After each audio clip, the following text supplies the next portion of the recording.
சென்னை அண்ணா அறிவாலயத்தில் நடைபெற்ற திமுக தலைமை செயற்குழு கூட்டத்தில் முதலமைச்சரும் அந்த கட்சியின் தலைவருமான மு.க. ஸ்டாலின் ஆற்றிய உரையில், எதிர்க்கட்சிகள் தனியாகவோ ஒன்றாகவோ வந்தாலும் 2026 சட்டமன்ற தேர்தலில் திமுக கூட்டணியே வெற்றி பெறும்.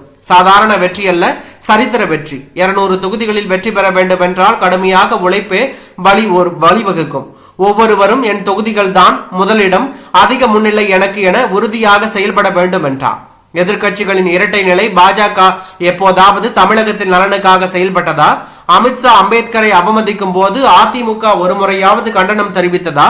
அவர்களது செயலை மக்கள் மறக்க மாட்டார்கள். 2019 20 தொகுதிகளில் போட்டியிட்டு 19% வாக்குகளை பெற்று தற்போது 34 தொகுதிகளில் போட்டியிட்டு 20% வாக்குகளும் அதிமுக பெற்றுள்ளது. அதிமுக 2019 விட 2024 நாடாளுமன்ற தேர்தலில் 12 விழுக்காடு வாக்குகள் குறைவாக பெற்றுள்ளது. அதிமுக தொண்டர்களுக்கு சாதாரண கூட்டல் வகுத்தல் கணக்கே தெரியாது என்று நம்பி பொய் கணக்கை அவிழ்த்து விட்டுள்ள எடப்பாடி பழனிசாமி சொன்ன கணக்கை அடிப்படை அறிவுள்ள அதிமுகவினரை நம்ப மாட்டார்கள். திமுகவின் தொண்டர்கள் ஒவ்வொருவரும் ஊடகங்களாக மாற வேண்டும்.